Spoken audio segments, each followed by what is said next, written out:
Είμαι άξιος, παιδιά, πραγματικά να κάτσω όλη μέρα εδώ και να τις θαυμάζω. Μη μου χέσεις, θα χεστούμε. Και δεν χέζουμε την ίδια ποσότητα. Πίστεψε με, δεν σε συμφέρει. Ναι. Αν έτρωγε κανείς θα μας βρήσει. Λοιπόν, φιλαράκια μου, στο σημερινό επεισόδιο θα πάμε να ολοκληρώσουμε την κοτετσάρα μας και να μάθουμε επιτέλους πόσα στοίχησε η συγκεκριμένη κατασκευή, αλλά και τι υλικά χρησιμοποιήσαμε. Για πάμε ρε φίλοι μου να δούμε τι θα κάνουμε σήμερα. Για αρχή να πω, παιδιά, ότι έχω ξεμοντάρει ακόμα 2-3 παλέτες. Εδώ είναι τα λεπτά και εκεί είναι κάποια από τα χοντρά. Και θα αρχίσουμε, παιδιά, από αυτό το σημείο εδώ πέρα, να ολοκληρώσουμε αυτό το κομμάτι. Θα μπουν κάποια χοντρά όπως βλέπετε εκεί και από πάνω. Έχω βάλει ήδη και το κοτετσό σύρμα μου. Φαίνεται? Φαίνεται. Ναι, ωραία. Οπότε θα αρχίσουμε από εδώ σήμερα, παιδιά.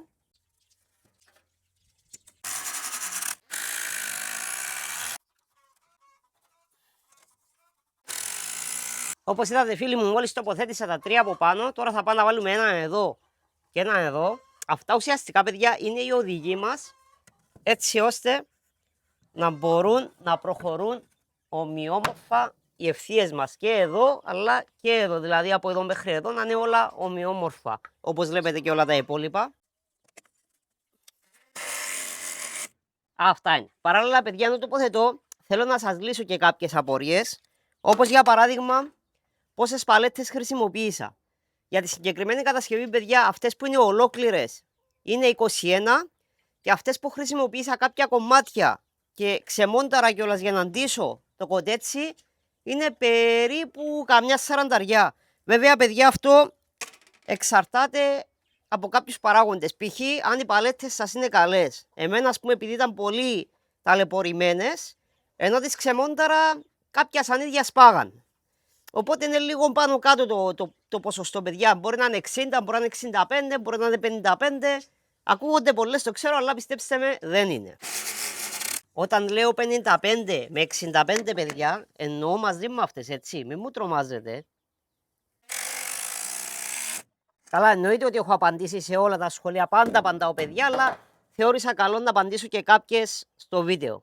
Η μόνη περίπτωση, παιδιά, να μην έχω απαντήσει σε σχόλιο είναι να μην μου έχει εμφανιστεί ποτέ μα ποτέ το σχόλιο. Έτσι. Για να καταλάβετε, παιδιά, μου έχει τύχει περίπτωση να μου έχει έρθει ειδοποίηση για σχόλιο, να μπαίνω μέσα και να βλέπω, παιδιά, ότι είναι 3 μήνες πριν το συγκεκριμένο σχόλιο. Τώρα τι να το απαντήσεις αυτού του παιδιού. Πάμε τώρα, παιδιά, να σας δείξω μια στα γρήγορα πώς πετυχαίνω ομοιόμορφα αυτές όλες τις ευθείες και να έχουν την ίδια απόσταση μια με την άλλη. Έχω φτιάξει αυτήν την απλή κατασκευή εδώ πέρα, αυτό το απλό ξυλαράκι που βλέπετε, το οποίο, παιδιά, εδώ πέρα το έχω κάνει 16 εκατοστά. Ο λόγος είναι επειδή, αν προσέξετε εδώ πέρα, οι σανίδες μου είναι 9 με 9,5 εκατοστά η κάθε μια. Οπότε πρόσθεσα αυτό το αποτέλεσμα, δηλαδή έκανα, ας πούμε, 9 και 9, 18, αφαίρεσα περίπου τα 2 εκατοστά που θέλω το overlap και το έκανα 16. Όταν το βάλω τώρα εδώ πέρα, βλέπετε, λοιπόν, πιάνει από κάτω και μου δείχνει που είναι. Αν το βάλω τώρα από πάνω για την επόμενη, βλέπετε, μένουν εδώ πέρα αυτά τα 1,5-2 εκατοστά που χρειάζομαι. Οπότε με αυτόν τον τρόπο βάζω γρήγορα την επόμενη και έχω ακριβώς το ίδιο αποτέλεσμα σε όλα τα σημεία. Βοηθάει πάρα πολύ αυτό το απλό το πραγματάκι που βλέπετε εδώ πέρα, παιδιά. Μου έχει λύσει τα χέρια. A few hours later. Ωπα, μάνα μου! Τι έχουμε εδώ πέρα, ρε τσακάκια μου. Επιτέλους έχω ολοκληρώσει όλο αυτό το πλαϊνό. Έχω ολοκληρώσει και το πίσω, όπως μπορείτε να δείτε εδώ πέρα. Γενικά, παιδιά, έχει γίνει μια πάρα πολύ καλή δουλειά. Για να είμαι ειλικρινής, δεν περιμένα καθόλου το συγκεκριμένο αποτέλεσμα. Καλά, οι κοτούλες κλασικά στο φαγητό και στο νερό. Δεν περίμενα τίποτα άλλο. Βλέπετε πώς έχει βγει. Έχει γίνει μια γενικά πάρα πολύ τίμια δουλειά, αναλόγως με τα υλικά που χρησιμοποιήσαμε. Έχει ολοκληρωθεί όλο το γύρω-γύρω και τώρα θα ασχοληθούμε με τα πάνω, παιδιά, εδώ μπροστά, τα πλάγια και πίσω. Πρέπει κάπως να τα κλείσω αυτά, παιδιά, για να μην μείνουν αυτά τα κενά εκεί και γενικά για να φαίνεται και πιο όμορφο. Τώρα πώς θα γίνει αυτό? Ναι, θα μάθουμε. Τώρα, παιδιά, εδώ πέρα έχουμε ένα μικρό προβληματάκι. Ναι, δεν μιλάω για τον καιρό. Άστο αυτό. Εδώ τώρα, παιδιά, θα χρειαστεί να κάνουμε κάποια πατέντα λογικά. Πες αυτά εδώ θα μπουν μια χαρά. Εδώ πέρα όμως έχουμε πρόβλημα. Πώς θα στερεώσουμε σε αυτήν τη μεριά εδώ και επίσης πώς θα καλύψουμε αυτόν εδώ πέρα. έχω σκεφτεί κάτι. Κάτσε να δούμε πώς θα πάει. Για αρχή, παιδιά, σκέφτηκα να βάλω έναν εδώ πέρα. Δηλαδή, έτσι. Για να δω. Να έρθει εδώ άκρη. Μπράβο, εκεί πέρα ακριβώς. Αυτό το πράγμα θα το κάνουμε μέχρι κάτω, τέρμα. Για να έχουμε κάπου να βιδώσουμε.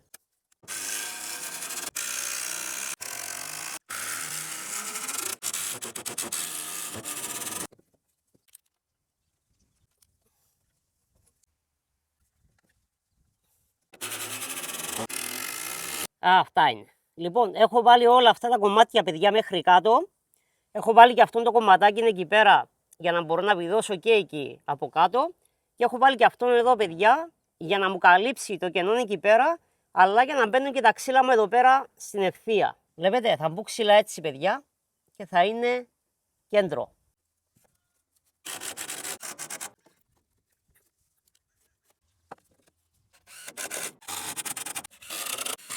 Μια άλλη απορία, παιδιά, που έχω λάβει πάρα πολλές φορές και έχετε δίκιο να ρωτάτε, είναι πώς αντιμετωπίζω το πρόβλημα με τις κοτόψιρες. Το πρόβλημα με τις κοτόψιρες, παιδιά, είναι πολύ πιο απλό από ό,τι μπορείτε να φανταστείτε. Είναι τρία απλά πράγματα. Πολύ καλό ασβέστομα, πάρα πολύ καλό και συχνό καθάρισμα, και σε κάθε καθάρισμα εννοείται ότι ξαναβάζουμε ασβέστη. Και ένα άλλο πράγμα που εξοντώνει τις κοτόψιρες, παιδιά, είναι να βάλετε μέσα σε ένα δοχείο στάχτη, καθαρή στάχτη από ξύλο. Να μπαίνουν μέσα, να κάνουν το πανάκι τους με τη στάχτη, να βάζουν πάνω στα φτερά τους. Αυτό σκοτώνει τις κοτόψιρες κατευθείαν. Και η στάχτη και ο ασβέστης, αλλά θέλει και συχνά καθάρισμα. Αυτά είναι τα τρία πιο βασικά πράγματα που μπορείτε να κάνετε για να απαλλαγείτε, παιδιά. Και κάτι άλλο που βοηθάει πάρα πολύ σε αυτές τις περιπτώσεις, παιδιά, είναι το κάψιμο. Τι εννοώ? Να πάρετε ένα φλογοβόλο, να κάψετε ελαφριά έξω τα ξύλα. Και η μυρωδιά που βγάζει το κάψιμο, παιδιά, αποθεί, αλλά και σκοτώνει, λόγω της φλόγας εννοείται, ότι υπάρχει πάνω στο ξύλο. Και το βερνίκι βοηθάει πάρα πολύ σε αυτό. Υπάρχουν και γενικά, παιδιά, κάποια άλλα φάρμακα που κυκλοφορούν στο εμπόριο. Είναι κάτι σαν ένα ειδικό λάδι, το οποίο το τοποθετείς πάνω στο ξύλο και πάλι κάνει την ίδια δουλειά. Βέβαια, δεν τα χρειάστηκα ποτέ μου για να τα χρησιμοποιήσω, οπότε δεν ξέρω πώς λέγονται. Ρε, ο καιρός έχει χαζέψει, ρε.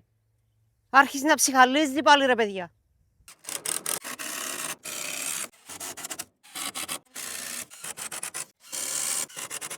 Όχι, ρε, φίλε, αρχίσαμε πάλι. Ρε, κοπελές, παίζει κανένα πουλάκι. Ο καιρός δεν με θέλει, ρε, παιδιά, λίγο άσυλο. Θα με φιλοξενήσετε?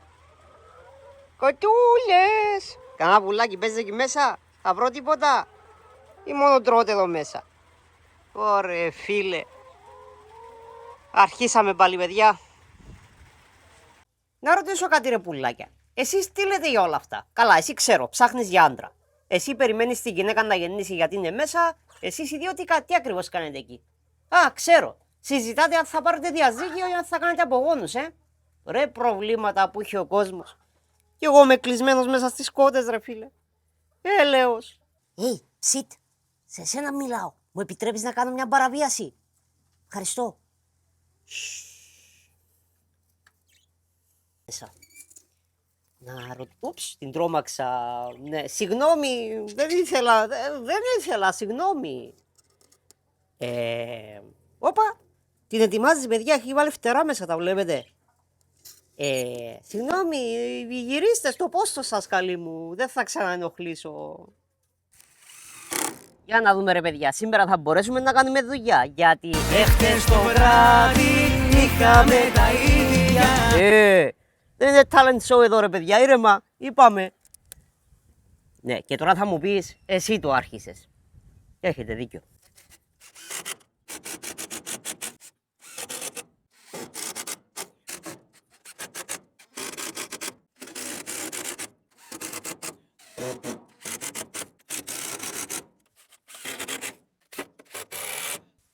Πάει και αυτό, επιτέλους ολοκληρώθηκε και αυτό, και πίσω, και εδώ το πλάι, και μπροστά, και στην άλλη μεριά εννοείται, παιδιά, για να το δούμε.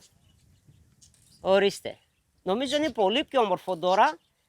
Με αυτό που θα ασχοληθώ τώρα, παιδιά, θα είναι με τα πάνελ από πάνω να κλείσουμε τις τρυπούλες και να κάνουμε και την προέκταση εδώ μπροστά, όπως είπαμε.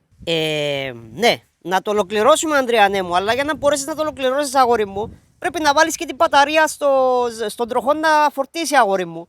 Ναι, έκοψα το πρώτο, παιδιά, πήγα να αρχίσω και το δεύτερο κομμάτι, αλλά έμεινα από μπαταρία, την έβαλα να φορτιστεί. Θα το κάνουμε και αυτό. Βρήκα και κάτι βερνίκια, όπως βλέπετε εκεί πέρα, παιδιά, κάτι παγιά βερνίκια που μου είχα μείνει, που είχα κάνει μέσα το κοτέτσι, τέλος πάντων, και τις φωλιές και όλα αυτά. Να τα εκεί πέρα, δεν ξέρω τι έχει απομείνει, ούτε τα άνοιξα να δω σε τι κατάσταση βρίσκονται, θα τα δούμε σε λίγο. Εδώ είμαστε. Λοιπόν, φιλαράκια μου, ανέβηκα πάνω στη σκεπή. Έχω φέρει όλα τα απαραίτητα μαζί μου, τα κομμάτια που έκοψα για να μπουν μπροστά, τα εργαλεία που θα χρειαστώ, τη σιλικόνη μου. Θα κάτσω τώρα, παιδιά, να βάλω όπου βλέπω τρυπούλες, να τις κλείσω με τη σιλικόνη και μετά να εφαρμόσουμε σιγά σιγά τις λωρίδες που κόψαμε στο μπροστινό σημείο. Φυσάει πάρα πολύ, παιδιά, και κάνει πολύ δύσκολο το έργο. Θα τα καταφέρουμε, που θα πάει. Όπου είχε τρυπούλα, παιδιά, έβαλα σιλικόνη, θα τα αφήσω να στεγνώσει καμιά ωρίτσα και θα αρχίσω μετά να βάζω εκεί στην άκρη τις λωρίδες. Θα πάμε και κάτω να ελέγξουμε αν φαίνεται καμιά τρυπούλα, αν μου ξέφυγε τίποτα. Για να δούμε, ρε παιδιά, τα κλείσαμε καλά ή έμειναν τρυπούλες? Γεια σας, κοτούλες. Τι γίνεται εδώ μέσα? Στον ήλιο, Μια χαρά. Φαγητό, νεράκι. Για να δούμε, ρε παιδιά. Παιδιά, δεν βλέπω τίποτα.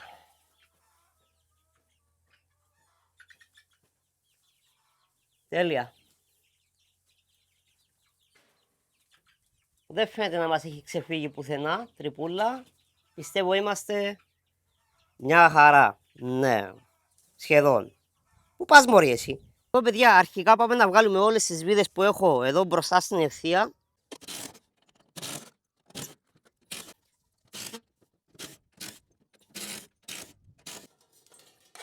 Και τώρα, παιδιά, θα πάρουμε τις λαμαρίνες που κόψαμε. Αυτό τώρα είναι 20 εκατοστά. Θα βάζουμε τα 10 πάνω και τα 10 να εξέχουν. Για να δούμε. Ωραία, ακριβώς εκεί. Και τώρα, παιδιά, ξαναβιδώνουμε. Βάζουμε βιδούλα, χτυπάμε λίγο με το σφυράκι για να βγάλει τρυπούλα και βιδώνουμε. Δίπλο τσεκάρουμε με το μέτρο. Ωραία. Τέλεια. Και συνεχίζουμε το βίδωμα.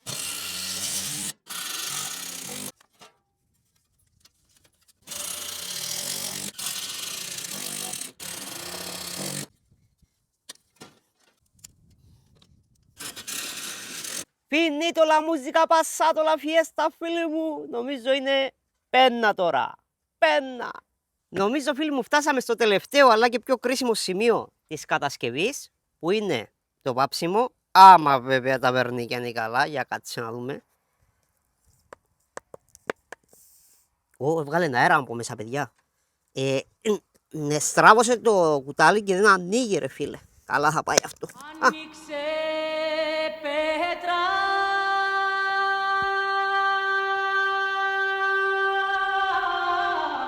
Το άνοιξε πιο εύκολα. Μπράβο. Ναι.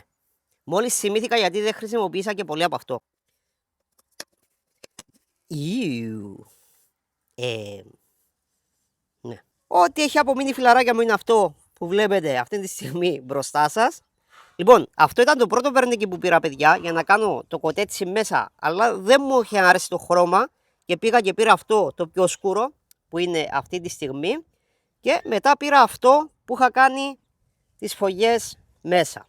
Ναι, τώρα δεν πιστεύω να μου φτάσουν αυτά, ούτε τα βλέπω και στην τέλεια κατάσταση, αλλά στο τίποτα, ξέρω εγώ, κάτι μπορεί να κάνουμε. Παιδιά, νομίζω μόλις πήρα μια μεγάλη απόφαση. Να κάνω μία από τις μεγαλύτερες χαζομάρες της ζωής μου. Αυτό το χρώμα, όπως είπαμε, δεν μ' αρέσει. Οπότε θα πάρω το καφέ, το τέρμα σκούρο και θα το ρίξω εδώ μέσα. Μην το κάνετε, μην το κάνετε. Άστε με μένα. Πόσο χειρότερο μπορεί να γίνει, ρε παιδιά? Λίγο ναηδία. Ναι. Ναι. Αηδίασα και μόνο που το βλέπω, ρε φίλε.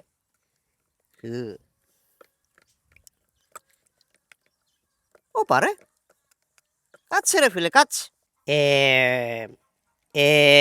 Δεν ξέρω αν αυτό το πράγμα είναι καλύτερο ή χειρότερο, ήταν κάπως έτσι και σκούρινε λιγάκι. Δεν ξέρω, τέλος πάντων, εμένα μου θυμίζει κάτι που κάνουν οι κόντες όταν κρυώσουν. Αλλά ναι, anyway, θα το ανακατέψουμε καλά και θα το δοκιμάσουμε πάνω στο κοτέτσι. Θα βάψουμε με αυτά τα ολοκένουρια, μη σκουριασμένα ή τέλος πάντων αντισκουριακά πινέλα. Ναι, αυτό είναι ραδιόφωνο. Θέλω μουσικούλα, ρε παιδιά, τι να κάνω. Δεν γίνεται τώρα βάψιμο χωρίς μουσική. Θα ήθελα και ένα καφέ ιδανικά, αλλά θα το δούμε αυτό. Anyway, παιδιά, έχω την εντύπωση ότι μια δοκιμή θα μας πείσει. Ωχ, Παναγία μου, τι έχω κάνει εδώ άνθρωπος. Για να δούμε. Όπα ρε, για κάτσε.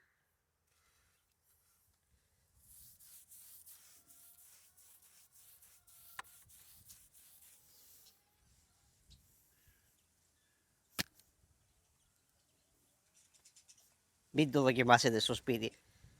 Εντάξει, δεν είναι ότι είναι χάγια, αλλά θα το δούμε στην πορεία. Τελικά η χαζομάρα που έκανα, νομίζω δεν είναι και πολύ χαζομάρα. Αρχίζει να μ' αρέσει σιγά σιγά. Έκανα αυτό το κομμάτι που βλέπετε εδώ, για να δω πώς θα φαίνεται. Δεν είναι άσχημο. Ναι, ξέρω, βιάζεστε να το δείτε δικαιωμένο. Για περιμένετε λίγο και θα το δείτε. Είχα σκοπό, παιδιά, να μην σας δείξω τίποτα άλλο για να είμαι ειλικρινής, αλλά που με βρήκατε στις σκαλές μου, είπα να σας δείξω ένα μικρό update. Πώς σας φαίνεται, ρε παιδιά? Πολύ καλύτερο τώρα, έτσι. Τελικά το χρωματάκι μου αρέσει, παιδιά. Δεν είναι άσχημο. A few hours later. Λοιπόν, φιλαράκια μου, είμαι στην ευχάριστη θέση να σας ανακοινώσω ότι μετά από πάρα πολλές ώρες και αρκετό κόπο, η διαδικασία έχει ολοκληρωθεί. Η κατασκευή είναι έτοιμη, αλλά εγώ αποφάσισα να μην σας τη δείξω. Τώρα γιατί βρίζετε? Καλά, έλα, με πείσατε. Τατα! Ορίστε το αποτέλεσμα, φίλοι μου. Αυτό όλο το πράγμα που βλέπετε, παιδιά, έγινε με αγάπη, μεράκι και ανακυκλώσιμα υλικά. Και πάρα πολύ κόπο. Τα βερνίκια, παιδιά, έχουν τελειώσει. Και το μόνο που δυστυχώς δεν μπόρεσα να βάψω είναι όλο το γύρω-γύρω το από κάτω. Δεν με πειράζει όμως, γιατί και έτσι κι αλλιώς δεν εκτίθεται στις καιρικές συνθήκες ή τουλάχιστον όχι τόσο πολύ. Όλο το υπόλοιπο είναι κομπλέ, εκτός από ακόμα ένα σημείο, θα σας το δείξω αμέσως τώρα. Μ' αρέσει η διχρωμία πάρα πολύ. Λοιπόν, έχει μείνει και ένα κομματάκι εδώ στο πίσω μέρος που δυστυχώς δεν μας έφτασε. Δεν πειράζει όμως. Να, εδώ, από εδώ και κάτω και το υπόλοιπο είναι βαμμένο, εκτός αυτό το κομμάτι εδώ πέρα. Δεν πειράζει όμως, πιστεύω ότι πήγε εξαιρετικά. Έχει γίνει πάρα πολύ όμορφο. Ορίστε. Αυτά είναι, ρε παιδιά. Αυτά είναι. Και τώρα, φίλοι μου, έφτασε η μεγάλη στιγμή να μάθουμε. Καταφέραμε τελικά να πιάσουμε το challenge. Τι λέτε? Για πάμε να μάθουμε. Όπως βλέπετε στην οθόνη σας, φίλοι μου, αυτά είναι τα υλικά που έχω χρησιμοποιήσει. Πάνω είναι αυτά που έχω αγοράσει και κάτω είναι αυτά που είχα ήδη. Δεν μπορούσα να βάλω αποδείξεις και τέτοια, παιδιά, για ευνόητους λόγους, όμως σας έχω βάλει αναλυτικά τι έχω αγοράσει, πόσα στοίχιζε το καθένα, πόσα πήρα και πόσα βγήκαν συνολικά. Τις διαστάσεις του κοτετσιού συν το total, το οποίο όπως βλέπετε είναι 87,05. Άρα πιστεύω, παιδιά, ότι πήραμε το challenge επιτυχώς. Όσο το βλέπω, φίλοι μου, τόσο περισσότερο το λατρεύω. Μπορεί να μην είναι η πιο τέλεια κατασκευή ever, αλλά έχω καταθέσει ψυχή, μεράκι και αγάπη σε αυτό το πράγμα. Η κατασκευή, φίλοι μου, ολοκληρώθηκε. Το challenge το πιάσαμε, τα πήγαμε εξαιρετικά. Βέβαια, δεν έχει τελειώσει τελείως ακόμη. Θα κάνουμε και άλλα πραγματάκια μελλοντικά, όπως να κάνουμε ένα έτσι μικρό, ξέρω εγώ, εξωτερικό χώρο και ίσως και κάποιες άλλες λεπτομέρειες. Αν σας άρεσε έστω και λίγο με συγκεκριμένη κατασκευή, παιδιά, βεβαιωθείτε ότι θα αφήσετε ένα like. Κάντε μια εγγραφούλα όσοι δεν έχετε ήδη κάνει και αφήστε μου κάτω στα σχόλια την άποψή σας ή τι άλλο θα θέλατε να δείτε. Ευχαριστώ μέσα από την καρδιά μου που το παρακολουθήσατε μέχρι το τέλος και θα τα πούμε στο επόμενο βίντεο. Μέχρι τότε, την αγάπη μου, γεια χαρά!